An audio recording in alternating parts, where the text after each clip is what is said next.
All right, good afternoon, everyone, and welcome to the Community Development Human Services Committee meeting for Tuesday, August 12th.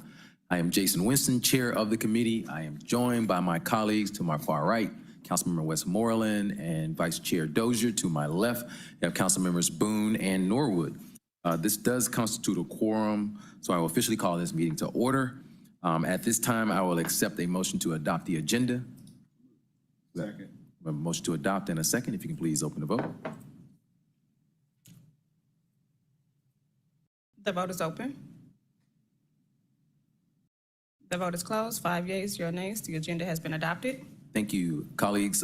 In your committee package, you all have received the meeting minutes from our last meeting, so I will make a motion to approve. Is there a second? Second by Westmoreland. The vote is open.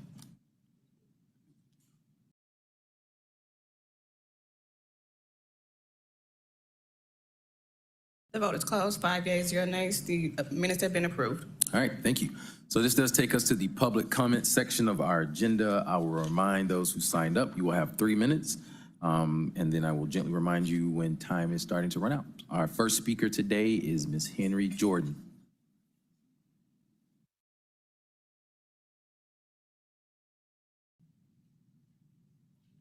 Giving out to the Spirit of God, everyone that's here. Plead my cause, O Lord, with them that strive with me. Fight against them that fight against me. Psalm 35th chapter, 1st verse. This cry of distress is a petition of a man falsely accused. It may well date from the time when David was being pursued by Saul. James Script pursued me to destroy me and asked you to help him. I made a wrong choice by asking Jesus to give him a chance. Oh, give thanks unto the Lord. Call upon his name. Make known his deeds among the people. Psalm 105th verse. Chapter. First verse. The call to praise is unmistakable with its 11 imperatives directed toward God's people. Give thanks, call upon, make known, sing, talk, and so on. God said, make known his deeds, what he did through me. But when the husbandmen saw the son, they said among themselves, this is the heir. Come, let us kill him, and let us seize on his inheritance. Matthew 21st chapter 38 verse. The desire to kill the rightful heir of the father had already been expressed by the Jewish leaders. You desire to kill me because I asked to receive the income Jesus created through me for his glory and your protection. Jesus said unto them, did ye never read in the scriptures? The stone which the builders rejected, the same is become the head of the corner. This is the Lord's doing, and it is marvelous in our eyes. Matthew 21st chapter 42nd verse. The Sanhedrinists represent the builders of Israel's religion, who rejected the real cornerstone of God. Jesus, the true cornerstone of the foundation of the church. Christ asks you not to reject what Jesus has done in me for you.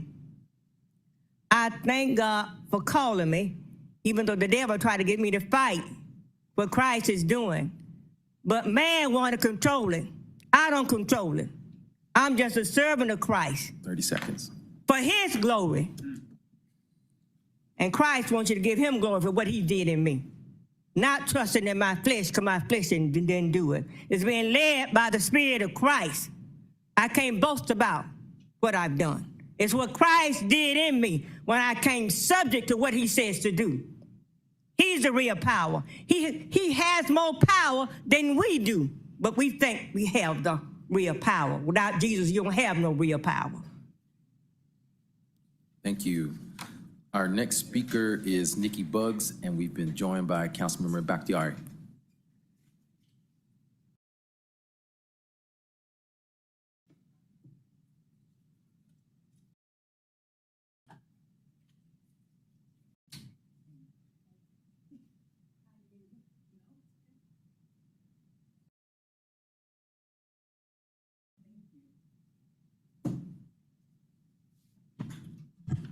Good afternoon. Okay. Bakhtiari, Westmoreland, Dozier, Windsor, Norwood, Boone. So now if you want to say something, you can talk. I think that's how that gamut opens up. Housing right is a human right. Being housed is a human right, which a right that has been taken away from us at the Landmark condominium. That is the truth of it. The city, the state, the government have failed us tremendously at this point. Our building's been taken over, as we discussed multiple times, by Airbnb predatory investors. The building is upside down and it's continuously being refurbished for their benefit, their units, out of everything else. And what they continuously do is blame that the age of the building. Building has beautiful bones. There's no reason why the building should have been handled that way. There was no reason why the building had no preservation placed over it for protection.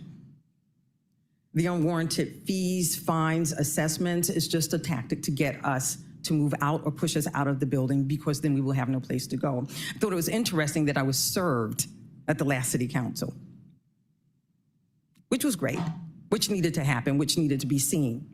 And that was the position that we were in. At the last committee meeting, I actually watched that, and someone came up to speak with you guys and mentioned that, well, I heard there was just only 10 people left in the building, 10 residents. Why would you think that is? There's only 10 for that reason, if that is the number. You guys have failed us. And I'll forever say that. You failed us. Because there's no point where we should be here day in and day out every week asking for assistance. We said we would help the best that we could. In the last meeting also, someone took the time to say, well, there are people that are coming in from out of town and they need a place to stay. That's true. We get that. But not stealing our homes. We're taxpayers, we're constituents. We're part of the fabric of Atlanta. We live here. And we're being sold as a commodity because we're concerned more about people that are coming in from out of town than the people that are in town.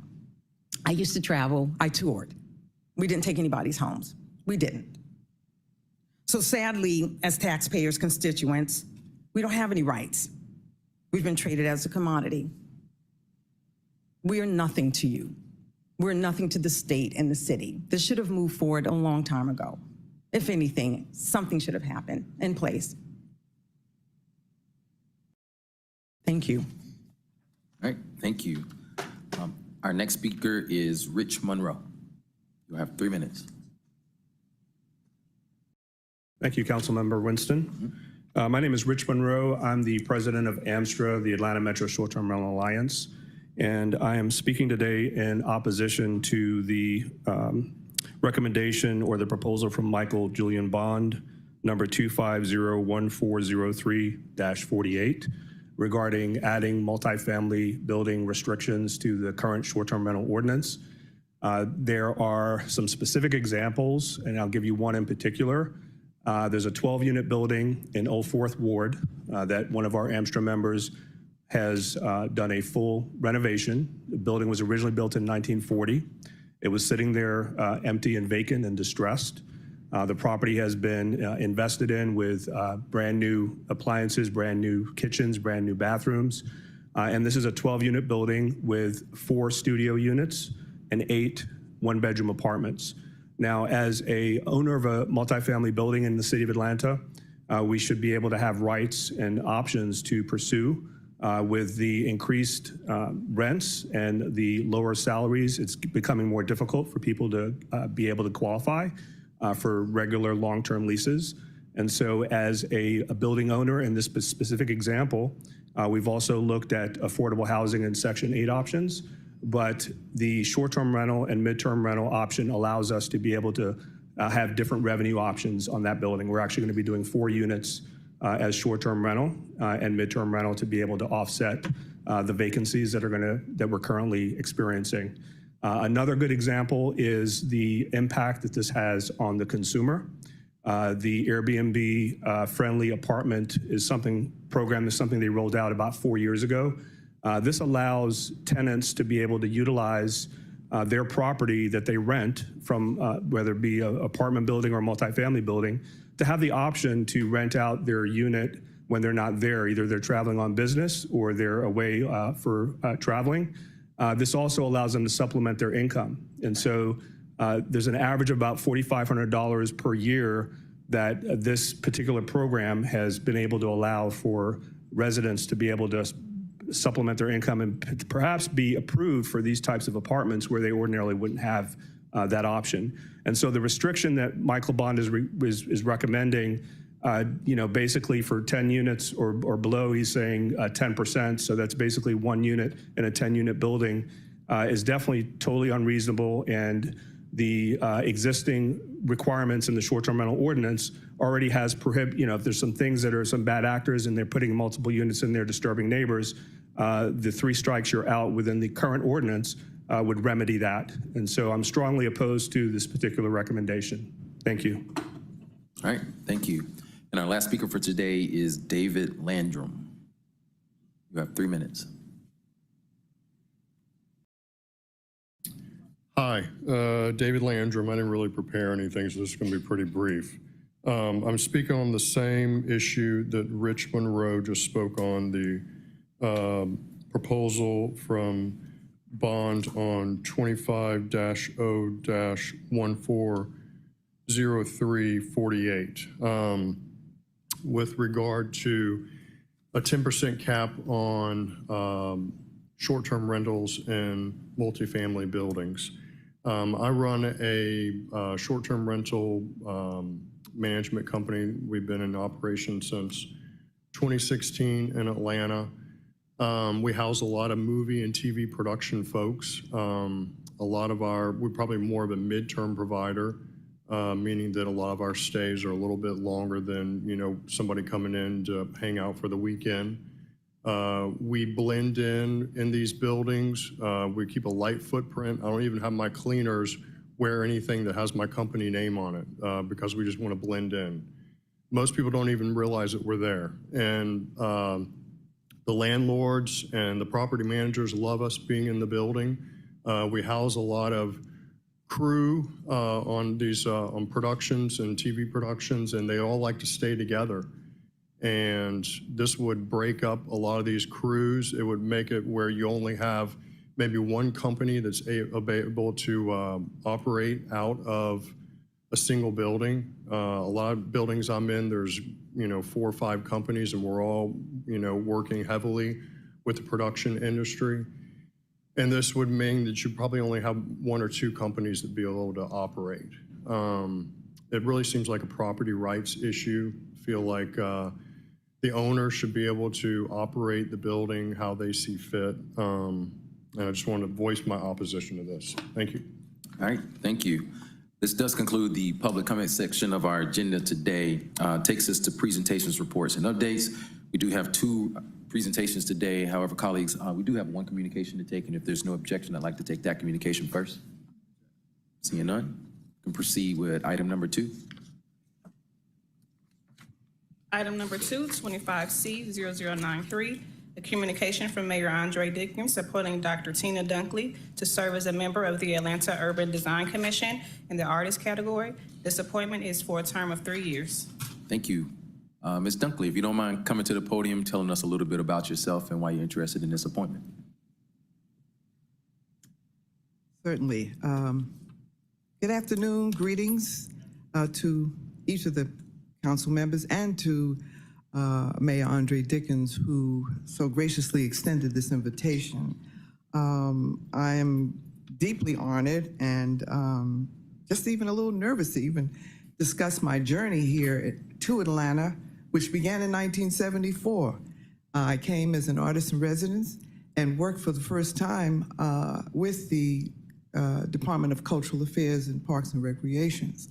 And that experience, I didn't really know what direction my life was going to take at that time, but the journey morphed into working in several different areas as an artist, the Alliance Theater, the Neighborhood Arts Center. I was among the first crew there. And then on to the museum world. And I'm, at this stage of my life, is known for the founding of the Clark Atlanta University Art Museum. which my thesis at the time really brought forward the work of many of the African-American artists that were sending their works over decades. And those works are now being presented at the Metropolitan Museum and MoMA in New York and the Brooklyn and so forth. So that journey that began as an artist morphed into the museum world and the Olympic world, Cultural Olympiad. And I served as the director of Georgia State University Art Gallery for 7 years under Larry Walker. There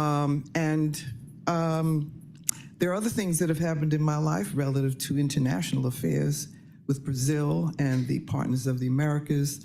And now I've actually retired from Clark-Atlanta University's museum and am back in my studio, and I'm behaving and practicing as an artist as I should be. The latest thing that I was involved with as a printmaker, painter was for the Margaret Mitchell Square digital screens that they had back in September of '24. So I'm quite busy and involved also. I want to throw out this. So having made the discovery about my family's role in the War of 1812, and that story keeps unfolding in several different ways. So yes, I'm a cultivator, historian, painter, sculptor. That's who I am. Well qualified for this position. So we got a motion to approve, a second. Any questions, comments from Ms. Dunkley? Councilmember Bakhtiari? And I did serve on Martyrs, by the way, the initial art in the subways. I was on that panel, that jury as well. Oh, I thought you were going to say the MARTA board, and I was going to say, come on back. No, I just wanted to say that I had read, someone sent me your resume before the event today, or before you come to speak to us today, and I don't know how many lifetimes you lived, but it's a lot. And yeah, I'm feeling it. But I just want to say that, I mean, it's a tremendous honor to have somebody that has accomplished so much involved in a position like this in the city, so thank you. And I want to thank the city of Atlanta. As a young person, I mean, I thought when I came here, I said, oh, they probably don't even know how to spell art here. That's the kind of New Yorker I was. But I've learned quite a bit since then, and I want to thank the city of Atlanta for this journey. All right, thank you so much. So we've got a motion to approve by Councilmember Westmoreland, a second by Councilmember Dozier. Please open the vote. The vote is open. The vote is closed. 6 yeas, 0 nays. This item is favorable. Congratulations, and thank you for your service to the city of Atlanta. Thank you. All right. So that takes us back to presentations on our agenda. Our first presentation today is Invest Atlanta's quarterly update. We'll welcome Dr. Eloisa Clementich. Yes, good afternoon, everyone. My name is Dr. Eloisa Clementich, proud president and CEO at Invest Atlanta. For our quarterly presentation, I'd like to highlight 4 different programs. I'll go very quickly and then answer any questions at the end. So I've been here before to report on the Small Business Fund, the Water Recovery Fund, and we reported there were 472 businesses that were funded, 4.4 altogether, and then an average of about $9,000 each. But the component I'd like to add today is the compliance component. So of the 472 businesses that were awarded, 304, or 64%, decided to enter into the employee component. This is where they would pass on some funds to their employees. Of those 304, 96% have submitted their verification. With the remaining 11 businesses, or 4%, we should have by the end of this month. So that our goal is to reach 100% compliance on submitting of verification. And this was needed to ensure that the employees receive their funding.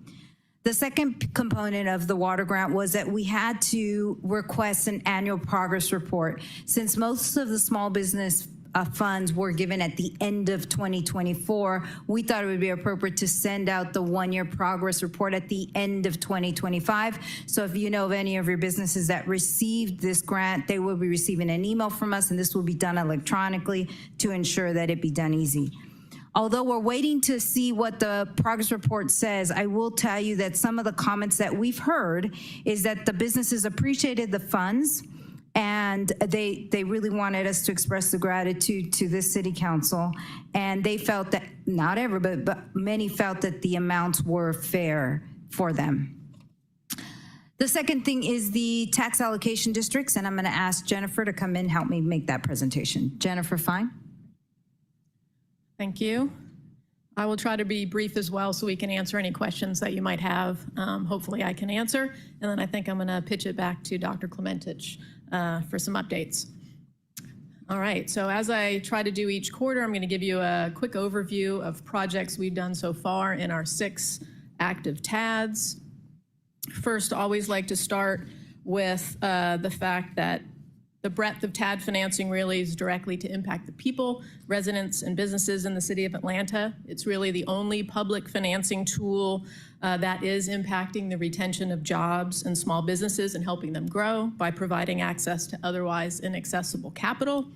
And I think, as we all know, TAD plays a key role in the creation of affordable housing.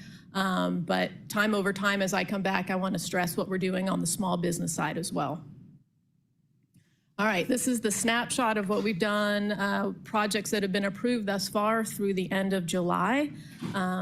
Excited to report that we have 20 projects and/or initiatives approved in 6 of our TADs. Typically, we'll see activity in about 4 of them, so this is very exciting for us. You can see about $60 million in TAD increment invested, leveraging another $411 million with an economic impact of $1.8 billion. This is a takeaway map that just shows the geography of where these 20 projects and initiatives are located throughout the city, and then a takeaway kind of table that has all the project detail for these 20 projects. And again, can answer any questions you might have on those. I only have 2 slides, gonna talk about 4 projects very quickly that we funded. The project on top, that's South Broad Streetscape in South Downtown. This is about a 3-block complete redesign and rebuild of this section of road connecting the 5 Points MARTA station to the Garnett Station Plaza. An integral piece of public infrastructure as part of the SODO Atlanta project, and this is very much a partnership with that developer. The City of Atlanta, there's some of the TAD bond, not TAD, but the transportation bond funds in it, as well as a $3 million Eastside TAD allocation. Thrilled to support it. It has a head of steam, and it will be complete before the World Cup starts in June of next year. And we'll activate lots of other things, but this is just one piece of it. And then on the bottom, this is 1283 West. This is a very large multifamily mixed-use development in the Beltline TAD in Northwest Atlanta. It's an $80 million project that will create 238 multifamily units, 48 of which will be available at rents at 50% of AMI or less, and 24 will be at 80% of AMI and less. Project also includes 7,500 square feet of retail, as is a requirement in all Beltline funded projects to activate that ground floor. $3 million was awarded to this project, which is expected to take about 30 months to complete. And then the last project slides I have, the top is one that's probably familiar to a lot. This is 405 Cooper Street. It'll be 112 units of deeply affordable housing in the Mechanicsville neighborhood. This is part of the city's rapid housing initiative. The land is owned by the city and will be leased on a long-term basis to Partners for Home.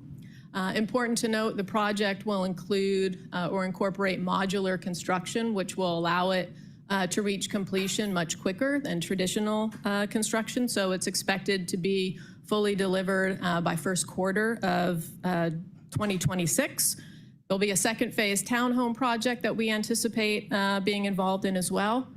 This received a $3 million stadium TAD grant for the $17 million project. Super important to note, stadium TAD funding. That's not something we see very often, and we're really hoping that we're going to come back and present more projects as that area is developing and we're identifying where we can deploy TAD dollars strategically. And then lastly, on the bottom, this shows a conceptual plan for the anticipated redevelopment of about 24 acres of property adjacent to Greenbrier Mall on Headland Drive. The developer envisions a two-phased redevelopment into a much denser mixed-use community with reconfigured retail space and over 1,000 multifamily units. At least 15% of the overall overall residential will be affordable at no more than 80% of AMI, and likewise 20% of all the retail space will also be offered at a 20% discount to market. $5 million Campbellton TAD short-term loan was awarded to this project, and that was really to ensure that this $23 million acquisition could take place that would preserve the possibility of this kind of development. So we're very excited about this project and the developers and their experience here. And my last slide, just the takeaway. Thus far throughout the year, you can see what the TAD's been able to do, create almost 1,100 or help to create almost 1,100 housing units, of which 529 of those will be restricted at affordable rates between 30% and 80% of AMI. And we've impacted almost 30,000 square feet of retail commercial space. So thank you. I'll turn it back to Eloisa, and I can answer questions after. The third project we would like to give an update on is Centennial Yards. Centennial Yards project will be transforming nearly 40 acres of undeveloped land into approximately 35 usable acres, 12 to 15 connected new city blocks, new infrastructure, roads, sidewalks, open space, and city parks. This is probably the largest transit-oriented development east of the Mississippi. We are expecting build-out to be anywhere between 7 to 12 million square feet, including office, retail, residential, and hotel.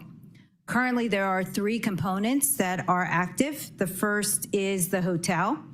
The hotel is 23 floors, of which 4 levels will be parking, 3 levels containing a hotel lobby, amenities, a conference center, retail, food, and beverage spaces, and then 14 stories of hotel.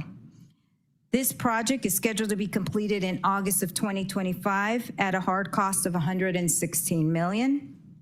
The second component is a residential component. This will be a mixed-use residential development that includes a total of 22 stories, 4 levels of parking, and a lobby, retail space, and ground level. The project is scheduled to be completed in August of 2025 with hard costs at $121 million. The third component is an entertainment district. The entertainment district will also have an immersive entertainment venue. It will have open air parking, and the design of the entertainment district is continually being progressing, and the hard cost is $230 million. The council was very adamant when this project was approved that we ensure that there be an EBO goal. The EBO for this project is 38%. As of May of 2025, the total verified MFBE participation increased to 77 million, up from 71 million. That would put the EBO participation rate at almost 23% if you look at the Easy Development Agreement. One thing I would note is that the development has only expended about 11% of the total project cost. So we have continually seen, since we began to track, that the participation continues to increase. Additionally, we are tracking the number of workers that are on site that come from local community. So working together with West Side Works and Construction Ready, there are 26 individuals from the local community that are involved in this project. The last program I'd like to provide an update is on the financing for the Special Service District for ABI, and I want to thank the Whitney and the ABI crew that are here, can answer any specific questions you may have. What we would like to say in this summary slide is that 88 million of bonds have been issued. 79 million of requisitions have been submitted to date. That leaves about $9 million in construction fund. And the SSD receives anywhere from $6 to $7 million a year. The other two slides, so this slide here shows the total SSD utilization actual versus budget. You'll see the same information broken down between fiscal years, 2023 to 2025, and then the entire fiscal year of 2026. And with that, I'd open it up to any questions you may have. Thank you very much. We've got a couple of council members here with questions lining up. Start with Councilmember Westmoreland.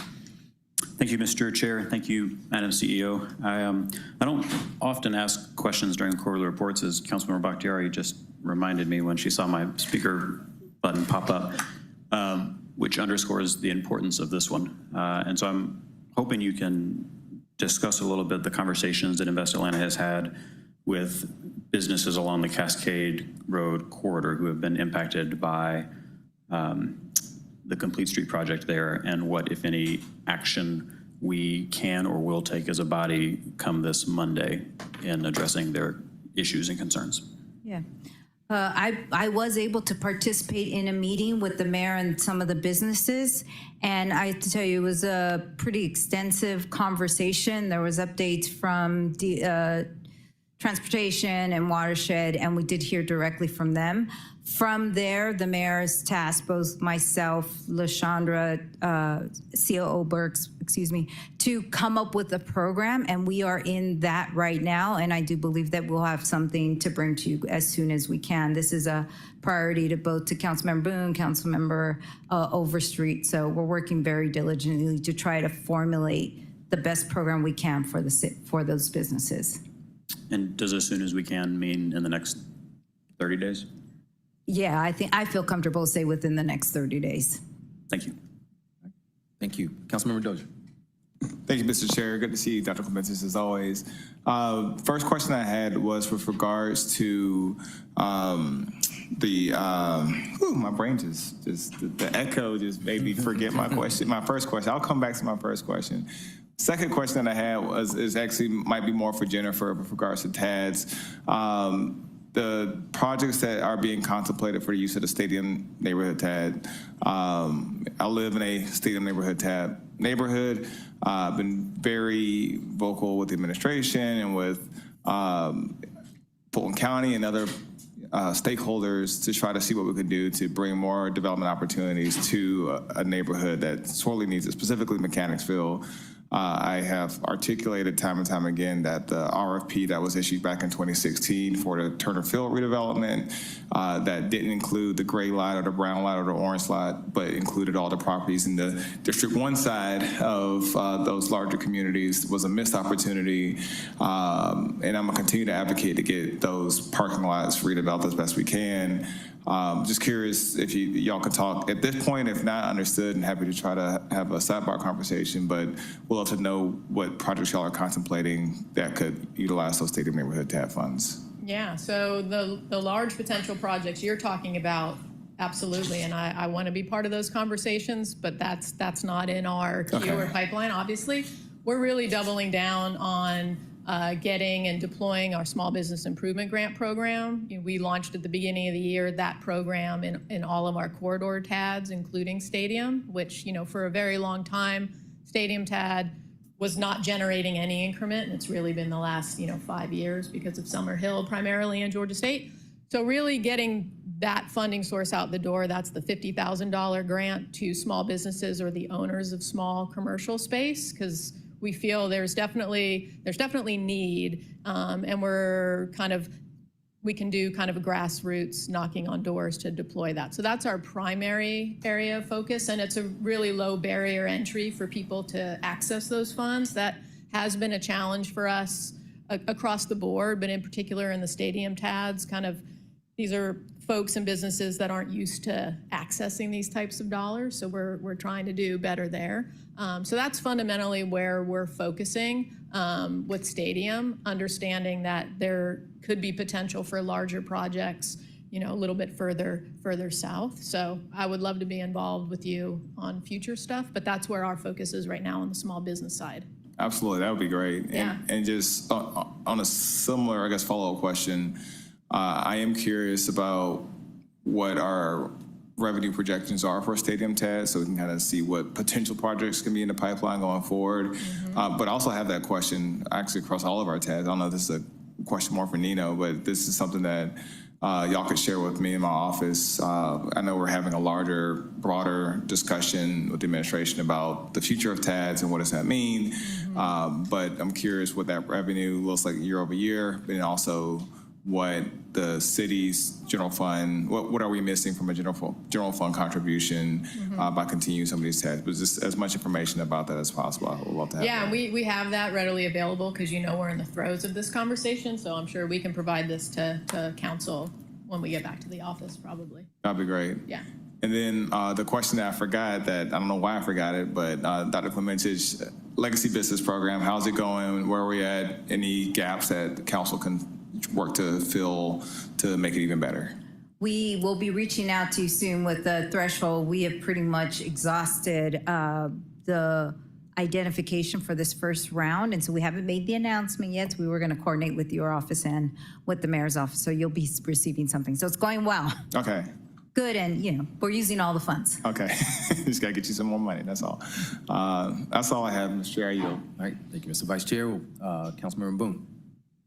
Thank you, Dr. Clementage. Where are we with the 7 Courts apartment complex? I see a lot of movement there and looks good. I don't think that one's one of ours, but let me go back and verify with the team. I don't. On ML King. Yes. You called me about it. I did. Yeah. Holy moly. Yeah, I will that's take okay. my memory. Let me just take my memory pill and call you back. I'm sorry. It's a lot of movement. A lot of movement going on ML King right now. You called me about it. Sorry, council member. Let me call you back. Okay. No problem. Thank All you. right. Thank you. All right. And I promise to keep taking my vitamins. One of those weeks for us all. We appreciate you coming in for the update. I didn't want to gloss over something that I think is very important. You talked about EBO and participation at Centennial Yards. Could Yes. you tell our viewing audience what EBO means and why that's so important to the city of Atlanta? Yeah, so the city of Atlanta, I think, really is leading the way when it comes to minority participation. This women and minority veteran businesses, it's a way to try to encourage those businesses to get opportunities in our city. So not only do you do it, or does the city do it at the airport, we try to do it as well at Invest Atlanta, but we also included that as part of the Centennial Yards project. So we have hired a verification agent. He's actually reviewing numbers, looking at invoices, and verifying. So that's why I feel very confident with that number. But if there's any business that's a minority-owned business that's interested in doing any type of work, whether it's plumbing, air conditioning, anything you can think of, they need it all over there. We highly encourage them to reach out, and I could put them in contact with the individuals who are really promoting the businesses to partake in the project. And lastly, I'm just always continues to be amazed at all the different just tools that you all have been using lately for acquisitions to help small businesses. Your team has been so creative. One of which was one that was highlighted today. Ms. Fine was talking about the mural at Greenbrier, which is a land acquisition, which is, I think, one of the first for Invest Atlanta. That's right. So just wondering if you could just kind of talk through that process, what that timeline looks like, and what other potential opportunities there may be that may be for the city in terms of land acquisitions. Yeah, so there's a movement and potential on a couple fronts. So the project you're referencing, mural at Greenbrier, that was the $5 million short-term loan. So we're really deploying it kind of as bridge debt. So it's short-term, 2 years. There's some interest terms, but again, to get them to acquisition, to preserve the ability for a developer with, aligned mission and goals to be successful. We are teeing up a potential similar type of transaction in the Perry Bolton TAD to hopefully bring to our board in the next month. All the projects come at us in different places, and there's different need and there's different developers. So I think it's important for us to manage risk aversion, right? When it comes to public funds, you know, we're really careful with not deploying dollars before projects are ready, you know, and all of those things. And we're going to stay in that lane, but then also we're not a bank. We need to be more flexible and we need to have dollars available where they're otherwise not. So we're constantly balancing that, but we definitely feel like we're in a good position to be able to offer that for the right types of projects, and in particular in TADS. I'll also note that I think 2 board meetings ago, we approved funding in 3 of our TADs for a strategic acquisition fund. So to seed a strategic acquisition fund, and that's Invest Atlanta directed, so we can actively acquire and/or master lease projects that will allow us to do a couple things, namely help promote small business development by being able to impact leasing structures to our businesses, because a lot of times it's the Wild West for them and they're having a really hard time managing their leases because they're trying to run their businesses. So we think and know there's a role for us to help level that so businesses can focus on doing their business and not worrying about, you know, that their leaks, the leaks in their roof are gonna, you know, do them in. So we're gonna actively be acquiring properties in different TADs for that, as well as for affordable housing. So that is very much an area that we're gonna be developing. Again, managing that risk with where the need is. Okay, all right. Well, any more questions from colleagues? Seeing none, we appreciate you coming in today for your quarterly update. All right, thank you. All right, thank you. And lastly, for presentations, we have Atlanta Housing Commission's quarterly update and Mr. Andy Schneckenberger. Good afternoon, council members. Happy to be here. Give you a little bit of information about the work that the Housing Commission has done late last year and early this year to date. We are an 11-member appointed body that's asked to review the city's housing policies and its financing mechanisms and to make recommendations on improvements to the mayor's office and to city council. Quick administrative item, we do have 2 vacant seats at the moment. One of them is formerly Alan Ferguson's seat as a representative of Atlanta Housing. The mayor's office will reappoint there, but the other vacant seat is reserved for a person who lives in a city of Atlanta supported housing, whatever that may be, right? I believe that we do have a recommendation for an appointment that'll be coming forward relatively shortly, but that seat is to be appointed by city council members from districts 1, 2, 3, and 4, and post 1 at large. So those of you who are responsible for appointing that seat might be hearing from somebody soon. But anyways, we're happy to have those seats filled as quickly as possible. Today, I just want to focus on the work that we've done over the last 6 to 9 months or so. The first item I'd like to talk about is a recent audit, actually not so recent, it was done in 2023 and into 2024, I believe, of the city's workforce housing units. So these are the units that were created by the inclusionary zoning ordinance, by the Beltlines requirements, and by the public subsidy ordinance. The audit found that from time to time, there's a vacancy rate of these units of in excess sometimes of 60%. 60% vacancy rate of affordable housing units in the 60 and 80% AMI range. There are a number of reasons why this could be happening, but suffice it to say that the recommendations that came out of that audit from the Office of Housing, which we pretty much fully support, are to create a good landlord program that will focus specifically on increasing effective communication between the city and the property management companies that take care of the properties.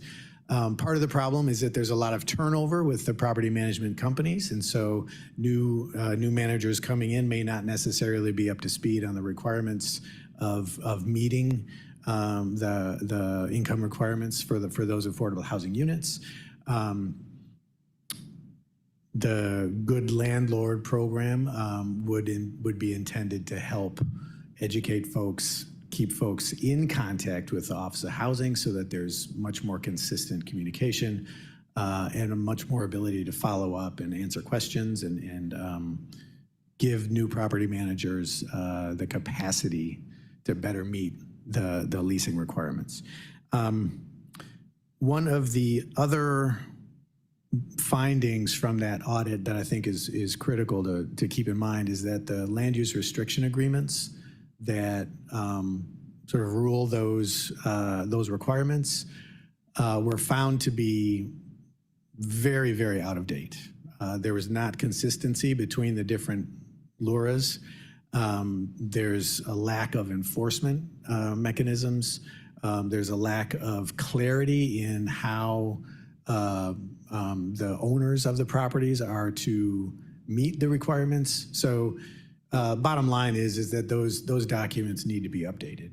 After a good 15, 20 years now of having these units being produced and in the market, it's understandable that we've learned some lessons about what these documents, how they need to be structured, particularly on the compliance and enforcement end of things, but also very importantly to make sure that there is consistency across the different documents so that on the city's side, it's much easier to go through the future audits and to follow through with enforcement and good communication.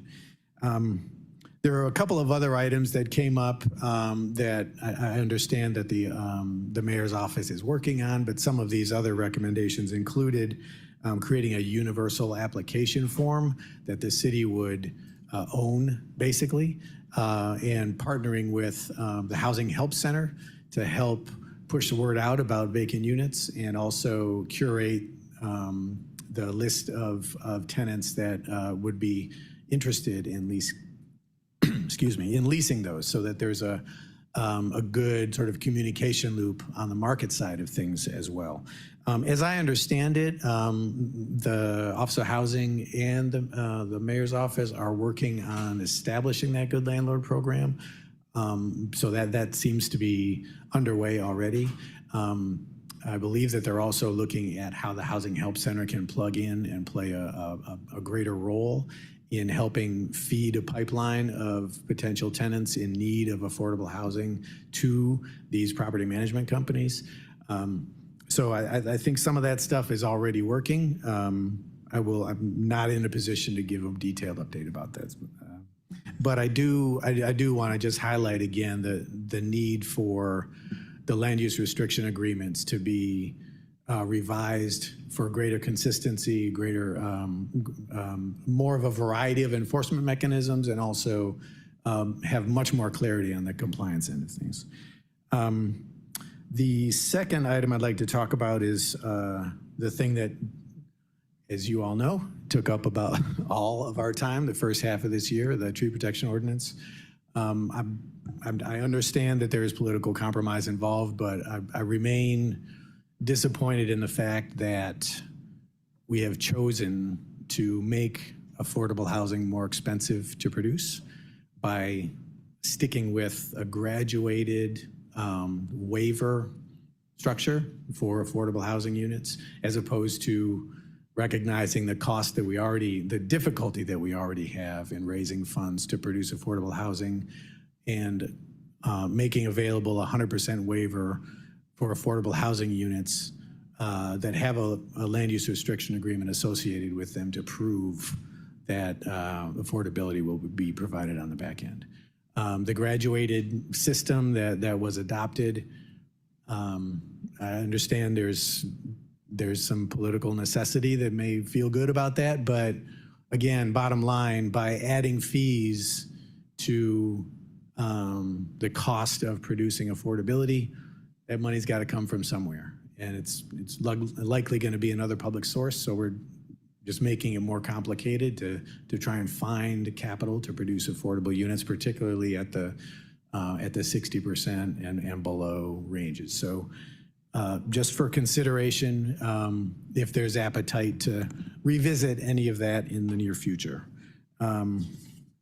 The last thing I wanted to touch on is something that has come up recently with recent reporting that's been done, and it's related to earlier recommendation that we made a couple of years ago about the structure of the use of funds for the Housing Trust Fund. In the run-up to the creation of that trust fund, there's some extensive outreach to the organizations that had advocated for the creation of this trust fund in the first place. The number one response to the question, what do you think the primary use of the Housing Trust Fund should be? Unilaterally, it was production of units at 50% AMI and below. There's no other easily available funding sources other than vouchers. Those are, we all know they're in short supply. The TADs help if you're trying to do deeply affordable housing outside the TAD. Really, really difficult to find the funds to help support those units in particular. The market can produce 60% AMI units, 80% AMI units with the inclusionary zoning ordinance that seems to be working well. Hopefully the vacancy issue will improve. But if you're trying to create housing units below 60% AMI, it's expensive to do so. It's hard to do so. It's hard to maintain those units over time. That's why the trust fund dollars are so critically important. I would encourage a revision of or at least a tightening of the rules around how the Housing Trust Fund units can be produced. I understand that there may be some benefit in some of those funds being used to support programs. There are some good programs being done right now. I can't argue against that. But also what I've seen is that very few of the dollars are actually producing these very low income units. We're doing a good job creating some emergency housing. We're doing a pretty good job producing 60% AMI units. The issue is that gap in between.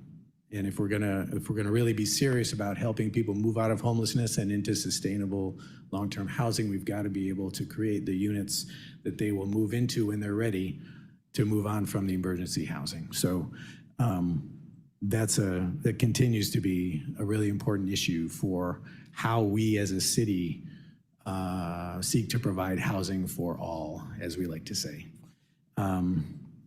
I am done with my comments at this point, so happy to take questions. Thanks, Andy. I'm going to start with comments from colleagues. Start with Councilman Westmoreland. Thank you, Mr. Chair. 2 for 2 today, I know.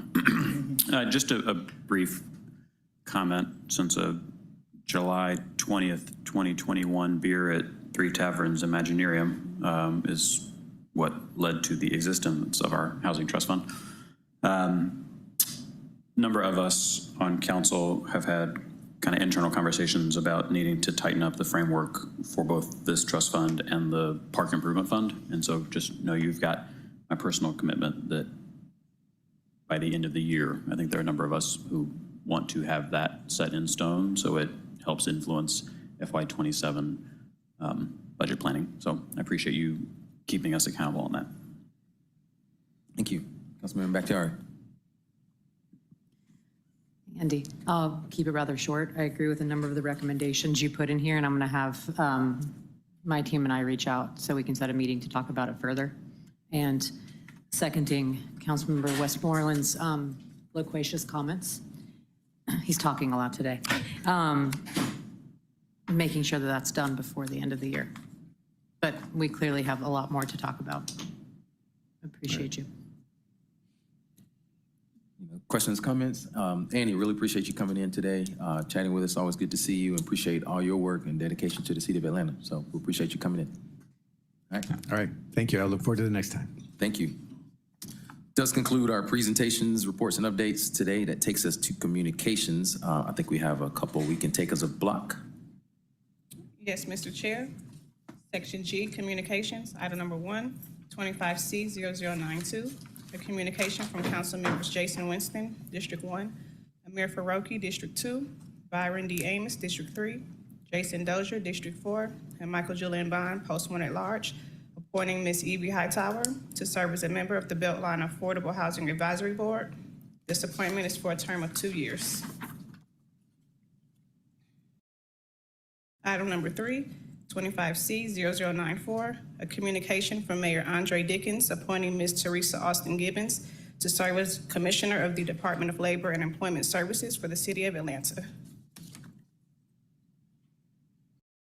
These 2 items will need to be held. Second. One moment.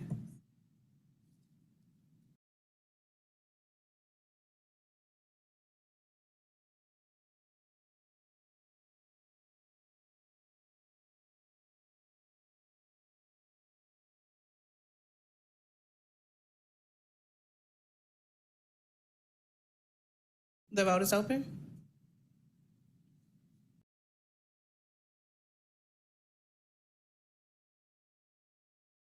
The vote is closed. 5 yeas, 0 nays. These items are held in committee.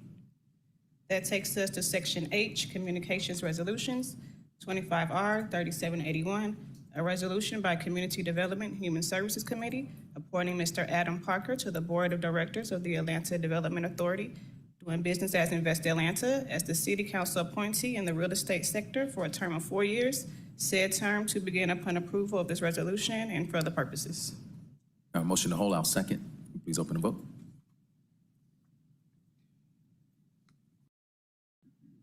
The vote is open.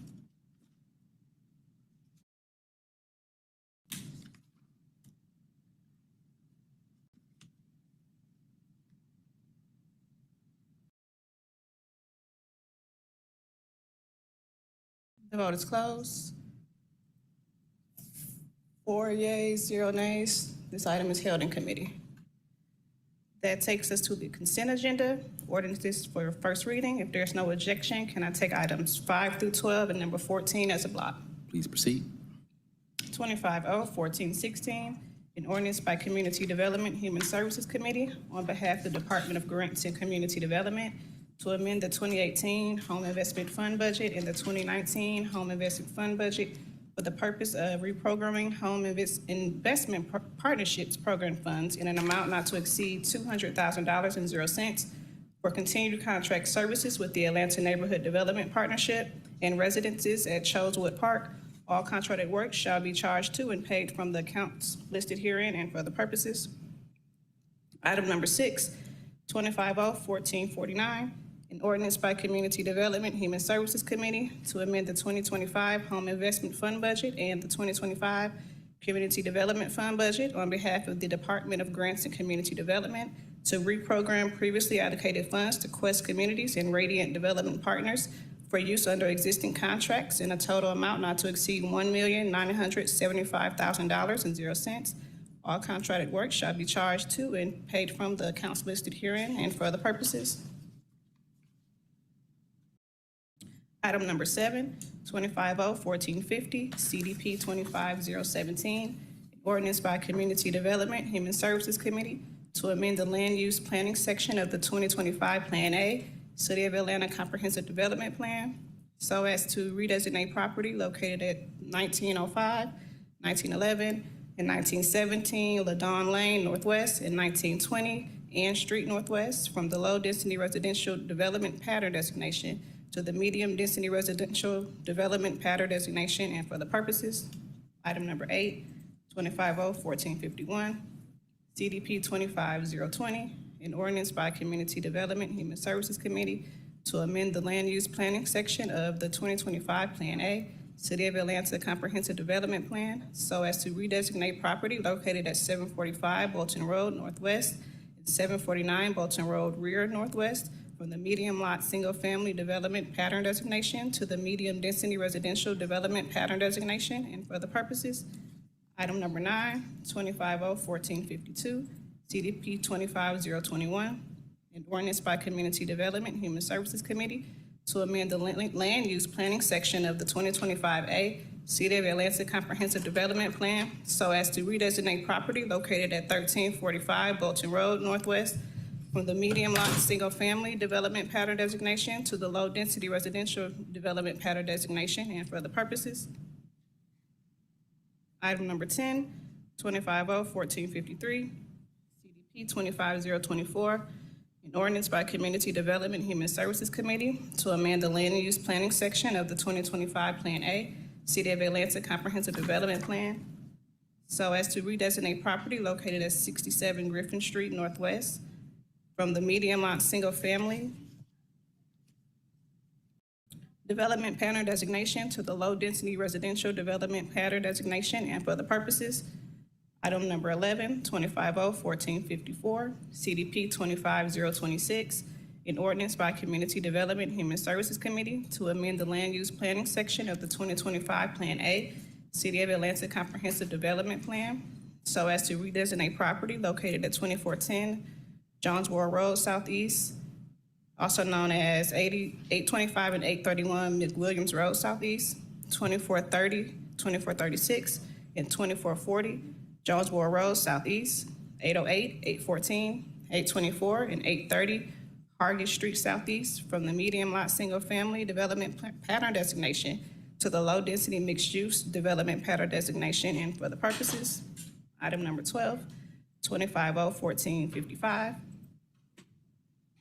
an ordinance by Community Development and Human Services Committee to authorize the mayor or his designee to enter into an agreement with New City LLC to make transportation-related improvements as part of the 760 Ralph McGill development, to authorize payment to New City LLC for the actual construction cost of the improvements by grants of impact fee credits not to exceed $420,813.00, and for the purposes. Item number 14, 250-1457, an ordinance by Community Development and Human Services Committee authorizing the city attorney or her designee to negotiate deed restrictions for the Utoy Creek Nature Preserve, the Southwest Nature Preserve, the Mount Zion Nature Preserve, and the South River Nature Preserve, in order for the City of Atlanta to expand its participation in the Urban Forest Carbon Credit Program with Urban Forest Carbon Registry, doing business as City Forest Credits, so as to commit said properties to conservation pursuant to the program requirements to support the City of Atlanta's sustainability and green space initiatives, authorizing the mayor or his designee to execute the deed restrictions, and for the purposes. I just want to point out we've been joined by Councilmember Michael Julian Bond. That will take us to item number 13, 250-1456, an ordinance by Community Development and Human Services Committee to amend Part 3, Part 6, Chapter 4, Article D of the City Code to amend Section 6-4044 to remove the Executive Director of the Urban Design Commission's power to set fees, to add a new Section 6-4046 so as to codify a new fee structure for applications reviewed by the Atlanta Urban Design Commission and the Urban Design Commission's Executive Director, and for the purposes. Colleagues, I'd like to make a motion to file.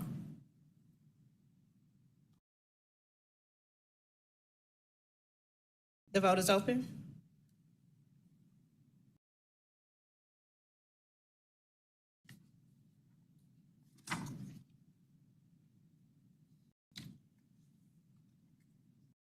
The vote is closed. 6 yeas, 0 nays. This item is filed in committee. That takes us to our regular agenda. Item number 15, 250-1412, ordinance by Community Development and Human Services Committee authorizing the mayor to accept a Brownsfield community-wide assessment grant from the United States Environmental Protection Agency in an amount of $500,000.00 for the assessment of Brownsfield sites across the city of Atlanta, to authorize the chief financial officer to amend the 2026 intergovernmental grant fund budget by adding to anticipations and appropriations in the amount of $500,000.00, to authorize the mayor or his designee to enter into any necessary agreements in connection with the grant and for the purposes. Ms. Lavandier. Yes, hi, hello. My name is Jessica Lavandier. I work with the Department of City Planning, Office of Zoning and Development.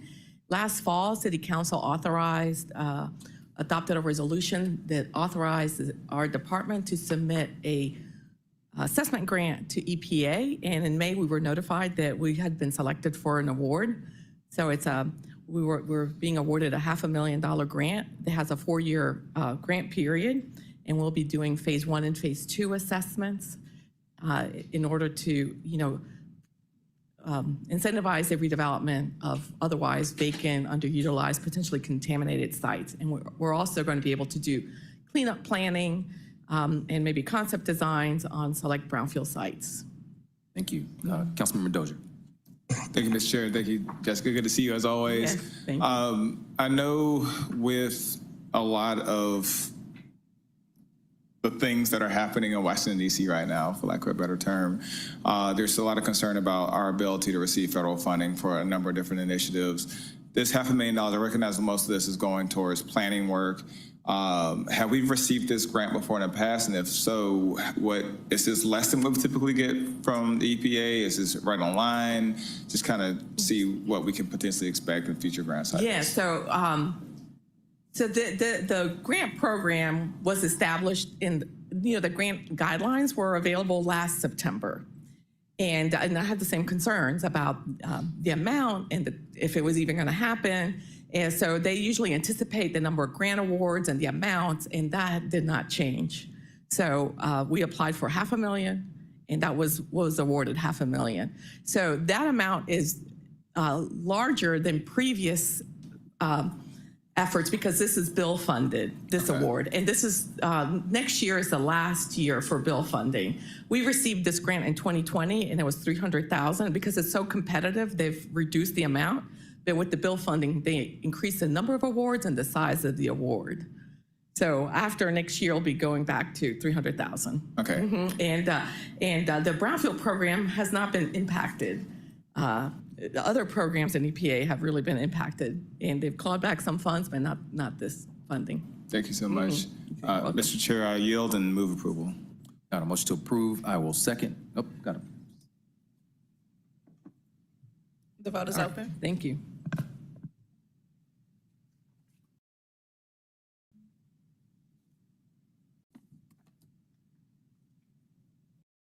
Will everyone please vote?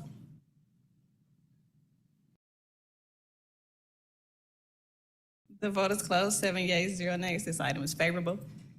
That takes us to item number 16, 25-0-1413, an ordinance by Community Development Human Services Committee authorizing the mayor or his designee on behalf of the Department of City Planning to waive Chapter 2, Article 9, Division 1, Section 2-910, to retroactively authorize and ratify the City of Atlanta's submission of an application for the Larch Creative Fund grant from the Sproul Center for the Arts in an amount not to exceed $7,000.00 to be utilized for artistic enhancement of a community garden through Atlanta's Grow a Lot initiative and for other purposes.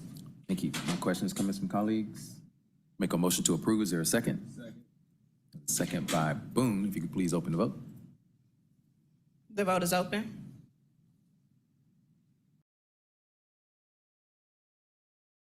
The vote is closed. 7 yeas, 0 nays. This item is favorable. If there is no objection from the committee, can we take items number 17 and 18 as a block? Please proceed. 25-0-1414, TDP 25-018, an ordinance by Community Development Human Services Committee to adopt the Ainsley Park Neighborhood Conservation Study, to amend the City of Atlanta Comprehensive Development Plan, Plan A, by incorporating the reference said study and for the purposes. 25-0-1415, CDP 25-019, an ordinance by Community Development Human Services Committee to adopt the Piedmont Heights Master Plan, to amend the City of Atlanta Comprehensive Development Plan, Plan A, by incorporating the reference said plan and for the purposes. I'll make a motion to hold both those items. Second.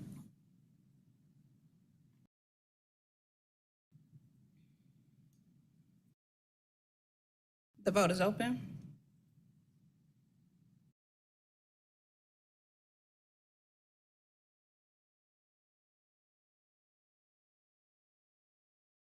Will everyone please vote?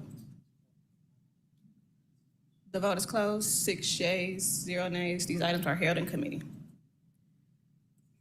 Item number 19, 25-0-1432, an ordinance by Councilmember Jason H. Winston authorizing the mayor or his designee to execute a quitclaim deed conveying the city's interest in certain real properties located in Fulton County, Georgia at 1586 South Gordon Street, Southwest, 2040 Main Street, Northwest, and 0 Pulliam Road in an amount not to exceed $1.00 to the Fulton County City of Atlanta Land Bank Authority, doing business as Metro Atlanta Land Bank, for for the public purpose of returning the properties to an effective utilization status and providing permanently affordable housing, to waive certain provisions of Article 10 of the City of Atlanta Code of Ordinances, to authorize execution of all necessary documents to effectuate the intent of this ordinance and for other purposes. Good afternoon. Hey, good afternoon, members of CDHS. Good to be here. William Tucker, Interim Director of the Housing Innovation Lab in the Office of Policy. We're excited to continue to kind of grow our pipeline of sort of surplus single-family infill sites using the unique powers of Metro Atlanta Land Bank to extinguish taxes and so forth, and then position those properties for permanent affordability through a land trust model. So these are the next three kind of in that pipeline, and we think that they have some really promising prospects for being redeveloped quickly and effectively. Got a motion to approve. We have a second by Boone. If you can please open the vote. The vote is open. The vote is closed. 6 yeas, 0 nays. This item is favorable. Item number 20, 250-1437, an ordinance by council members Dustin Hillis, E. Shay Collins, Matt Westmoreland, and Michael Julian Bond, authorizing the mayor or his designee on behalf of the City of Atlanta to execute a ground lease agreement with Partners for Home for property located at Reservoir Drive and 653 Green Street Northwest, Atlanta, Georgia. A portion of the tax parcel ID number listed for a lease term not to exceed 75 years to be used to develop quick delivery housing on public land as part of the City of Atlanta's Rapid Housing Initiative, waiving the competitive procurement provisions contained in Article 10, Procurement and Real Estate Code of the City Code of Ordinances, and for other purposes. Thank you. Mr. Tucker, welcome back. Thank you. Thank you, Mr. Chair. So this may appear to be a kind of a deja vu paper. If it looks familiar, it's because we passed a similar one in May, authorizing a 20-year ground lease. Subsequently, we realized that the convention for other rapid housing sites has actually been to do the 75-year ground lease, which just gives some advantages in terms of both financing and permitting, et cetera. So for that reason, we're just asking council to go ahead and apply that same model to the 405 Cooper site, and which you heard about from Ms. Jennifer Fine earlier. We're really excited about this project, and it's very close to moving into the delivery phase. So. Thank you. Any questions, comments? A motion to approve by Dozier, second by Westmoreland. If you could please open the vote. The vote is open.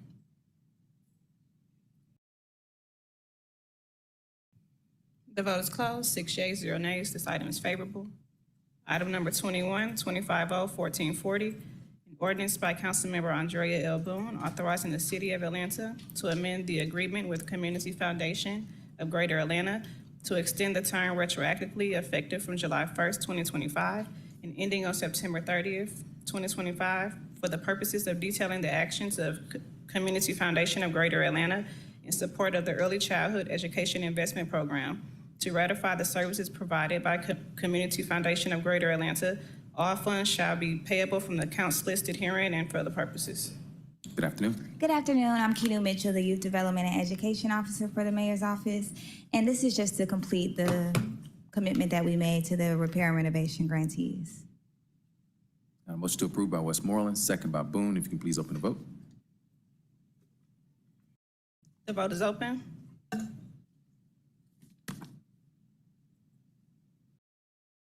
The vote is closed. 6 yeas, 0 nays. This item is favorable. That takes us to item number 22, 250-1441. The caption changes. May we have a motion to bring forth the substitute? I have a motion to bring forth the substitute. I'll make a second. The vote is open. The vote is closed. 6 yeas, 0 nays. The substitute is before you.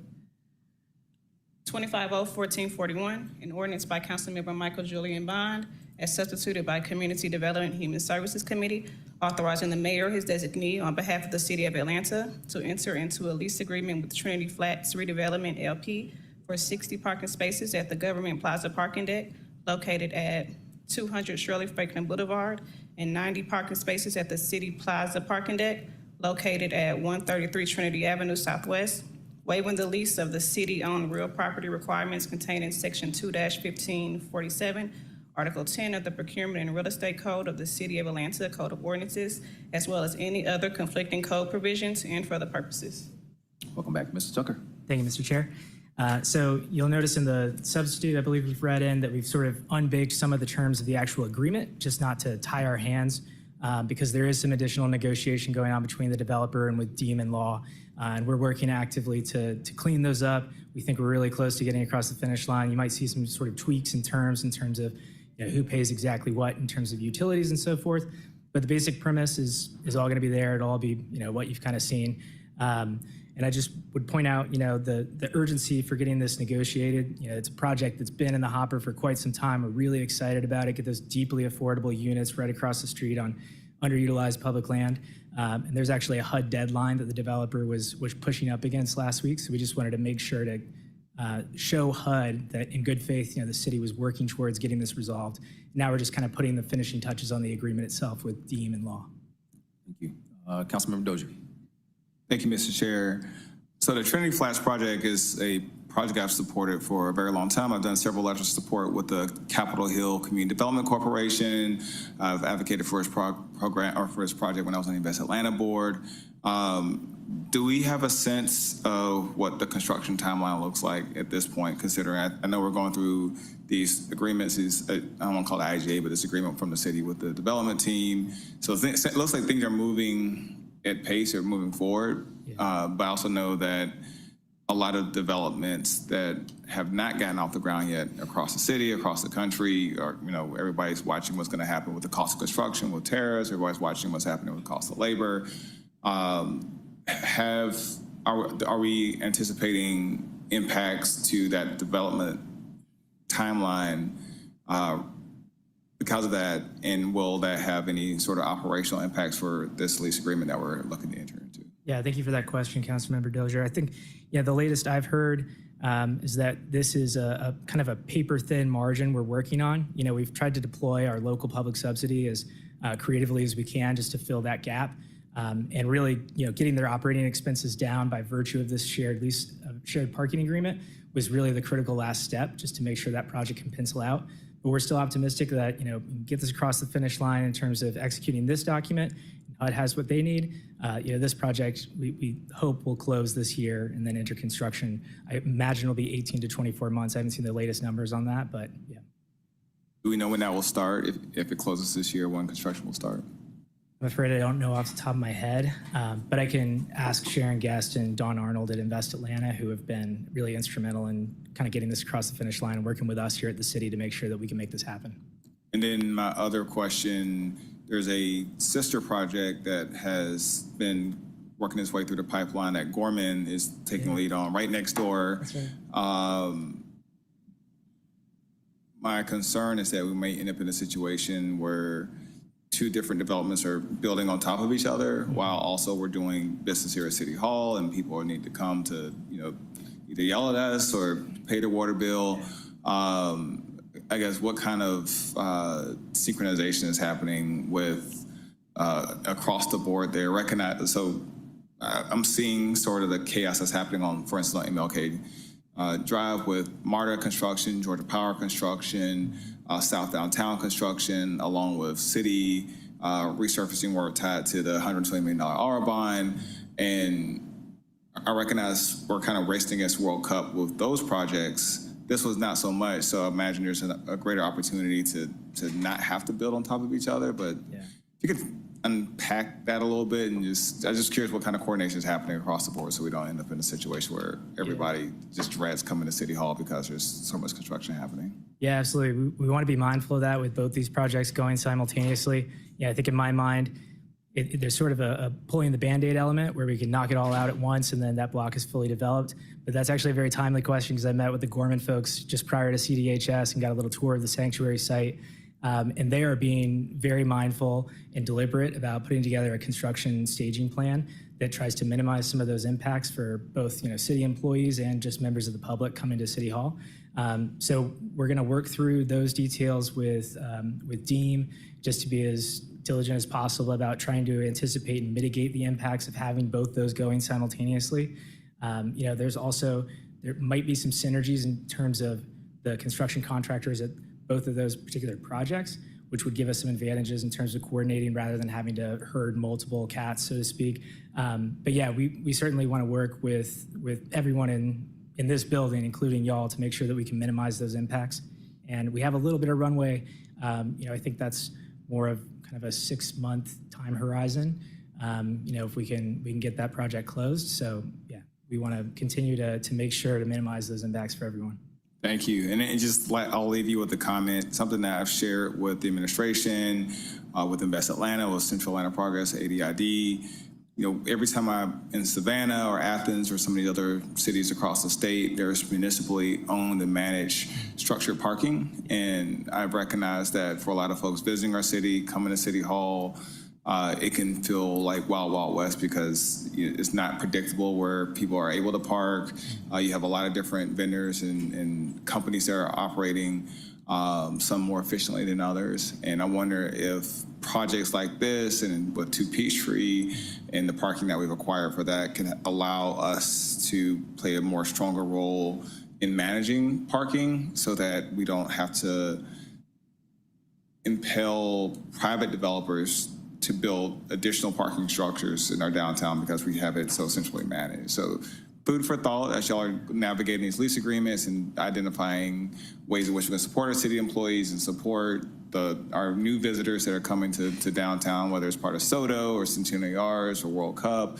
But I think there's an opportunity to leverage projects like this to better manage our parking footprint downtown. So yeah, thank you for that point. Absolutely. Thank you. Mr. Chair, I yield.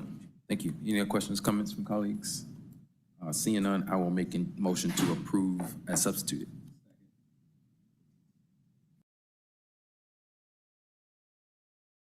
The vote is open. The vote is closed. 4 yeas, 0 nays. This item is favorable on substitute. That takes us to item number 23, 250-1443, an ordinance by Councilmember Byron D. Amos to authorize the Chief Financial Officer to amend the fiscal year 2026 budget by adding to anticipations and appropriations an amount of $200,000.00 pursuant to the acceptance of the Atlanta Regional Commission's Livable Communities Initiative grant, to authorize the Chief Financial Officer or his designee on behalf of the Department of City Planning to amend the fiscal year 2026 intergovernmental grant fund budget by transferring an amount not to exceed $50,000.00 to meet the local match requirement and for the purposes. Thank you. Mr. Young.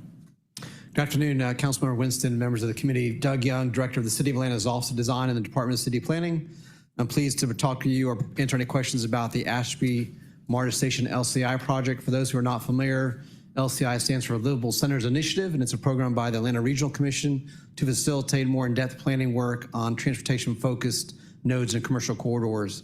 We've done many LCI studies in the past here in the city of Atlanta all over the geography, and we're happy to incorporate into this study a lot of community engagement, as well as building on potential Main Street program applications, and of course our partners at MARTA and along the commercial corridor. Motion to approve by Westmoreland, second by Dozier. Councilman Bond.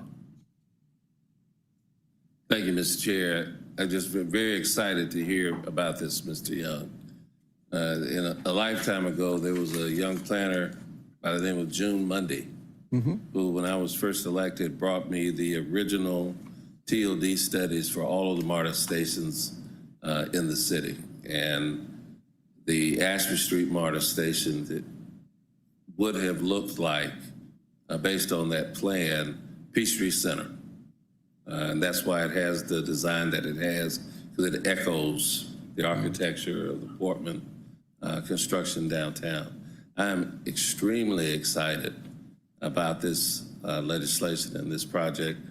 It echoes what we were aiming for when we created SBI 11. There have been subsequent amendments to the SBI on the Vine City side, but the initial intent was to do things to facilitate the zoning to allow something like this to happen. So I just wanted to go on the record to say bravo and looking forward to it coming through. We're happy to incorporate you into the planning process when we get started. I would love that. Thank you. Sure. Thank you. So we have a motion to approve by Councilman Westmoreland, second by Dozier. Please open the vote. The vote is open. The vote is closed. 4 yeas, 0 nays. This item is favorable. That takes us to Section K. Thank you for your support. That takes us to Section K, Resolutions. Item number 24, 25R 3743, a resolution by Councilmember Byron D. Amos to affirm the City of Atlanta's commitment to remedy long-term blight in multifamily residential developments, to authorize the city attorney to initiate eminent domain proceedings in accordance with Title 22 of the Official Code of Georgia annotated against multifamily properties in which a substantial portion has remained in a state of blight for 10 or more years, to express the city's intent to redevelop such properties as affordable housing where feasible and for the purposes. Councilmember Amos. Yes, sir. Good afternoon, everyone. I wish I could slide behind the counter and make the motion to approve, but I'm going to stay over here and give you a reason to. You know, in this state in which our municipality laws are often preempted by the state, here's an opportunity in which we actually already have the authority to do so within our code and our charter, but this particular paper actually put a time frame of 10 years for our property owners to do the right thing. Unfortunately, we have seen over and over again our multifamily owners have decided not to reinvest into the property, not to provide the quality of lifestyle that we as elected officials or leaders of this city actually expect the basic human rights of being able to live in a quality, clean space before we even get to affordability, just the quality of life on some of our multifamily residential units is not there. So this paper is before us. We have the ability to do it. It actually gives them 10 years to eradicate the blight on their property, or we already have it in our code that we'll start the eminent domain process. So I and my residents request your support on this. Thank you. Just want to point out this is a dual referred item. And then any questions, comments from colleagues? A motion to approve by Dozier. I will second. If you can please open the vote. The vote is open.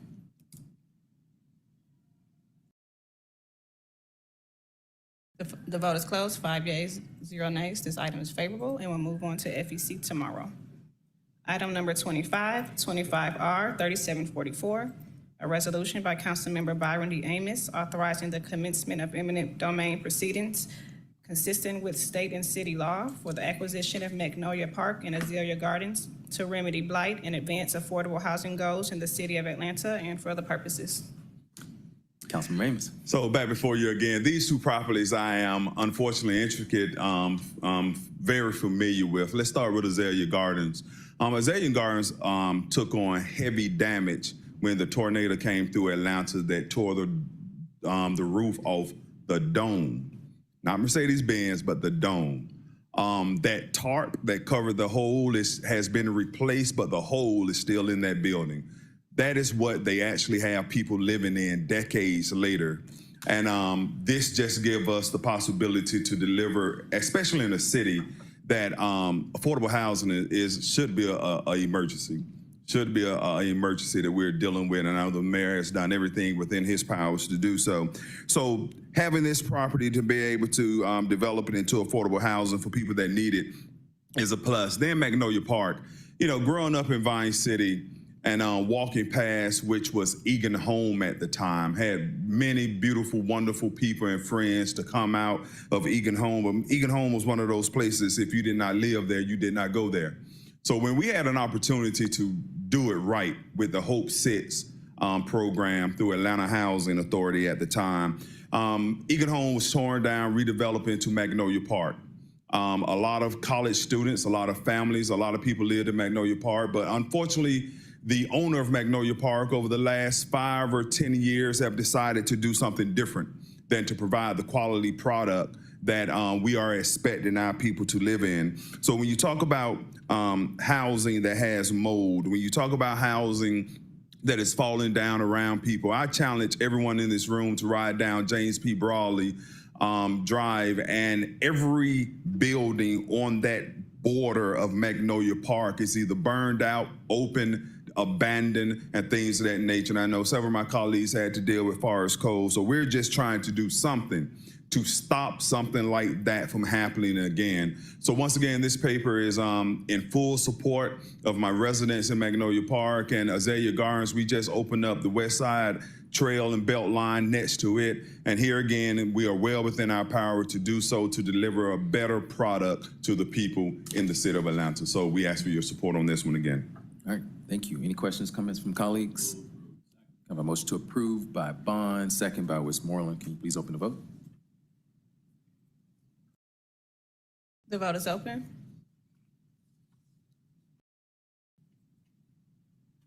The vote is closed. 5 yeas, 0 nays. This item is favorable. Thank you, committee. Thank you, We'll Councilmember. move on to FEC tomorrow. And that takes us to papers held in committee. Our first item is number 37.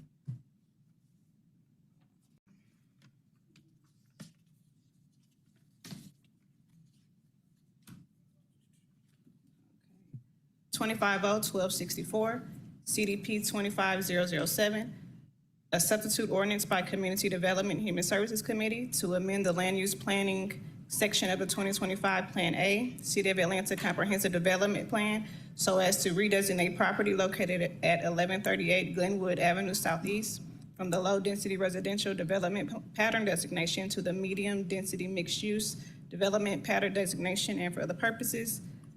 The substitute corrects that this was included in Plan A. I'll make a motion to bring forth the substitute. Second by Westmoreland. If you please open the vote. The vote is open.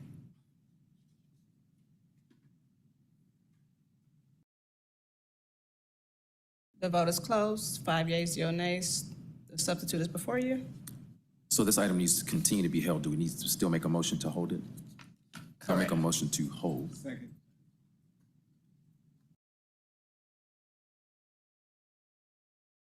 The vote is open.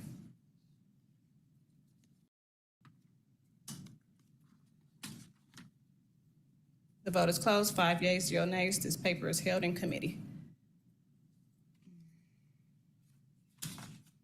That takes us to item number 44, 250-1373, CDP 25025, a substitute ordinance by Councilmember Liliana Bakhtiari to amend the land use planning section of the 2025 Plan A, City of Atlanta Comprehensive Development Plan, so as to designate property located at 380 Wilkerson Drive, Southeast Atlanta, Georgia, 30317, to the medium lot single-family development pattern designation, and for the purposes.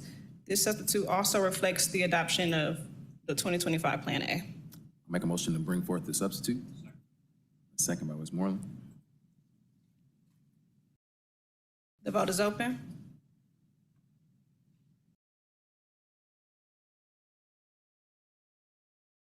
The vote is closed. 5 yeas, 0 nays. The substitute is before you.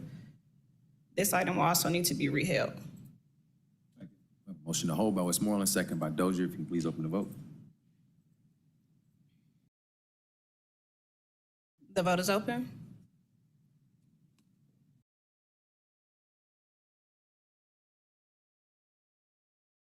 The vote is closed. 5 yeas, 0 nays. This item is held in committee.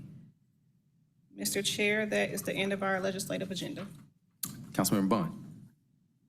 Yeah, I'd like to pull up my paper that was held at the last meeting regarding the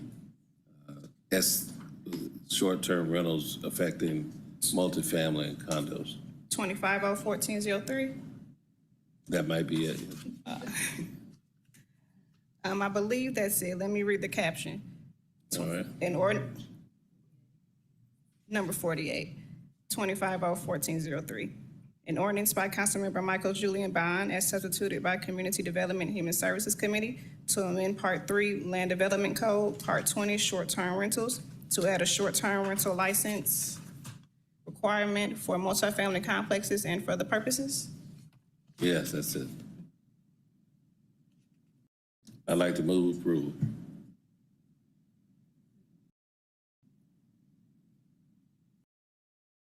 I have a motion to approve. Is there a second? Just so for the benefit of the committee, got a communication with Councilmember Bakhtiari and said that if she were present, that she would second it, that she doesn't have any problem with it. So hopefully I can get a second today. Councilmember Dozier. Thank you, Mr. Chair. Just colleagues, just for the public record, I'm gonna share similar comments that I shared yesterday when we had a paper regarding the home park community with regards to STRs. I've been adamant since the beginning of this term, since I've been in office, both with our current commissioner for city planning and her predecessor, that I want to see the city enforce the existing STR legislation, and I'm keen on that before I'm willing to support changes to the overall STR ordinance. I feel like there's a lot of steps, processes, just things that we have not done to ensure that we've exhausted all of our means on this issue. I recognize that other municipalities across the country are navigating this issue in a very robust way that has led to litigation, and the city is reluctant to have litigation against us, but pending a judgment or an order from a judge saying we can't do otherwise or shouldn't do otherwise, I want to make sure that we attempt to enforce our existing legislation. So for that reason, Councilmember Bond, like I shared with Councilmember Amos yesterday at zoning committee, I'm reluctant to support new STR legislation until we enforce our existing law that we have on the book. So that's a principle that I put out there from day one, and I'll continue to stand by that. And nothing against the substance of this paper. Similar conversation I had with Councilmember Amos yesterday, but wanted to just put that out there for the record as to why I won't be able to support this legislation. Well, I appreciate you saying that, and I appreciate your position. However, part of why existing STR legislation is not being enforced because the original ordinance that's on the books now is a mess, and I don't think anybody disputes that. And enforcing in the single-family home realm is difficult, given the zoning issues, the distance requirements, on and on and on. This is probably the easiest piece of the STR conversation. Within this ordinance, the condo buildings or the multifamily projects have to decide that they want STRs in the first place. Then if they want STRs, they're limited to only 10%. This is very enforceable. There's no ambiguity about it. But part of why I've continued to push on this is that our citizens have come to us literally begging for some help. And at some point, you know, business interests, commercial interests, those of means always have access to government. But those who elect us are citizens.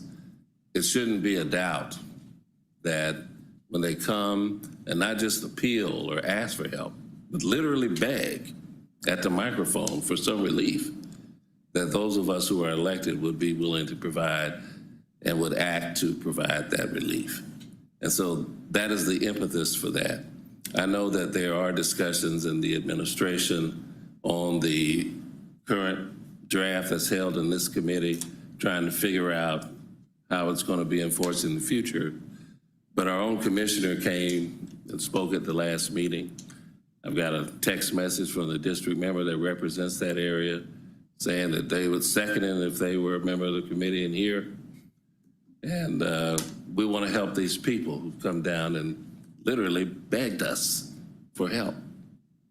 And so, I mean, I understand your position because you've been consistent, but I'm going to ask again for a second and support for this community to help the citizens who have begged us. They didn't ask, they didn't just send an email or a text message, literally came down and begged us for some help in trying to get their issues resolved. And as far as the matter of enforcement, if this is in place, then I'm going to in turn beg the administration to enforce it. You know, Hosea Williams, a great District 5 Atlanta City Council member, once said that I won't beg for myself, but I will certainly do it for somebody else. Somebody else today is our citizens, and I'm just asking humbly that the committee will support this and we can move so that we can give these people relief. One of the citizens, if you recall our council meeting, got served right after her public comments. These people, they don't need to earn our, help and assistance anymore. I mean, we've got to do something, at least that's my opinion, that we're obligated to act, and I hope that you will support this paper. Thank you, Councilmember Bond. I will just share that I have similar sentiments as Councilmember Dozier on principle matter for STR legislation. I'm also not a fan of piecemealing this, much like I wasn't for the tree protection ordinance. And I feel like if changes are going to be made, then I think this body needs to come together and do it for the entire city. Well, again, I mean, we don't have this issue anywhere else in the city, but there's a law department will tell you we can't just peel out one address and do an ordinance to deal with that one particular address. It has to be citywide. We have not gotten any other complaints from any other condo association or any other multifamily unit anywhere else in the city of Atlanta. But if we're going to have a fair and equitable treatment, equal treatment for everyone, we have to move this legislation forward or similar type of legislation forward. But again, I know you all are standing on principle, but I'm asking you to stand with people. People who have, again, literally begged us for help, begged us for relief.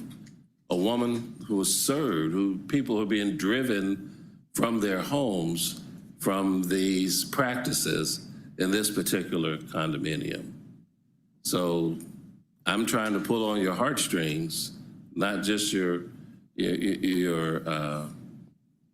standard for your principle, to help and to assist these people.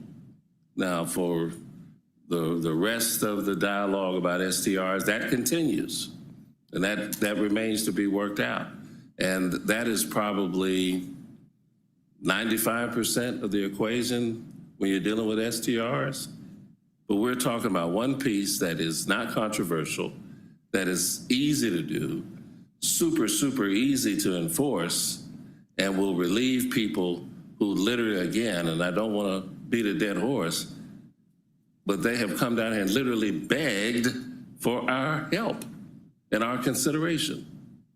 So I'm here today to beg on their behalf, to beg you to act so that we can help these people that have come down here meeting after meeting, time after time, pleading with us, the people's representative, to help and aid them in getting some relief. Councilman Wismore. Thank you, Mr. Chair. I asked a similar question of the law department yesterday on a different paper, and I will do so here again as well. Were this piece of legislation to pass, any short-term rental in a multifamily building that either has a license or had applied for a license would be grandfathered in. Is that correct?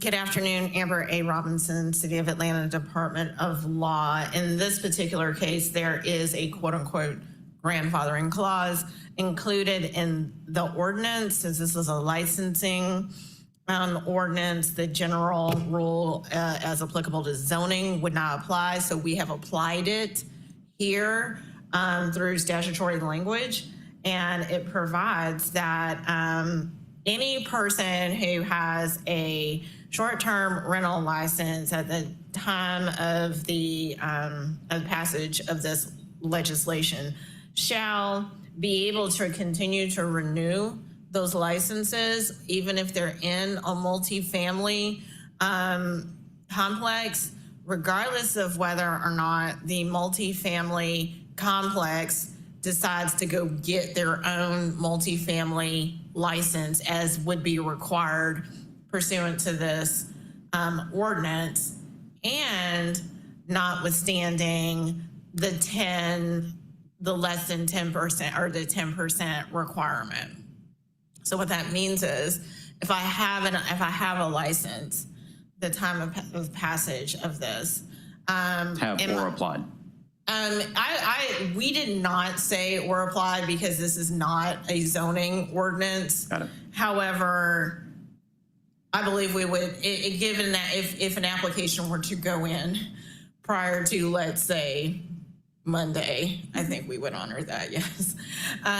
But from an administrative standpoint, but if I have a license or under that circumstance have applied for a license, and this passes, my condo association, though they allowed me from a contractual basis to operate a STR under my homeowners association and my contract with it, they decide as a homeowners association or a condo association that they will forego getting a short-term rental multifamily complex license. They've changed their mind. They don't want to do it in the future. That's fine.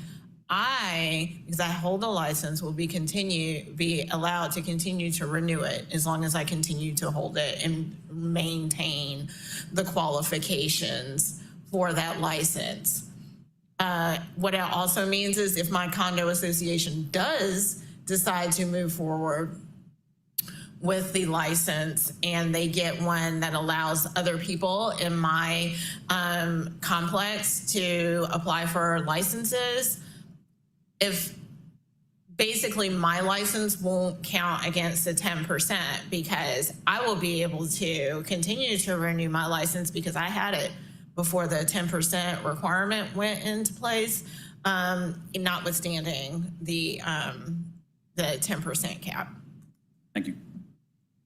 Thank you. Any other questions coming? Well, I think that's a great answer because having some limit on what's taking place in this particular condo and what might take place at others, I think is what people have been asking for, some relief. And of course, when the new STR ordinance that's being held ever gets passed, they would have to deal with the distance requirements and those types of things in considering licenses. Isn't that correct? Yes, the ordinance that you're referring to that is on hold in this committee's agenda, that has regulations that would apply to single-family properties in addition to multifamily complexes, does anticipate the application of distance requirements, though that is not on the code currently, but that is proposed in the ordinance, which you are referencing. Okay. Well, I was just hoping to ask for you all support and consideration and sympathy for these citizens who are living underneath this form of tyranny. So we have a motion to approve. Is there a second?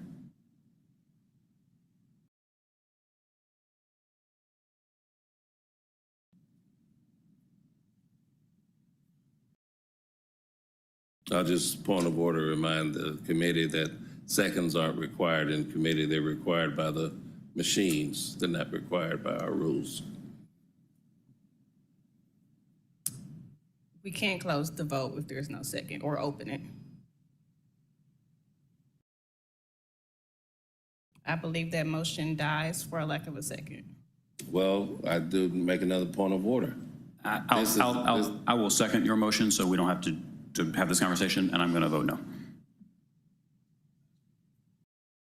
Well, thank you, 50% of the way. The vote is open. The vote is closed. 1 yes, 3 nays. The motion does not carry. Motion to hold. All right, well, I'll see you all on this on Monday. All right, any other parting words, comments from the committee? My grandmother watches this show to help her sleep, but tomorrow she will be 100 years old. Wow. Happy birthday, Louise Clapper. Happy birthday, Mommy. And with that, we are adjourned.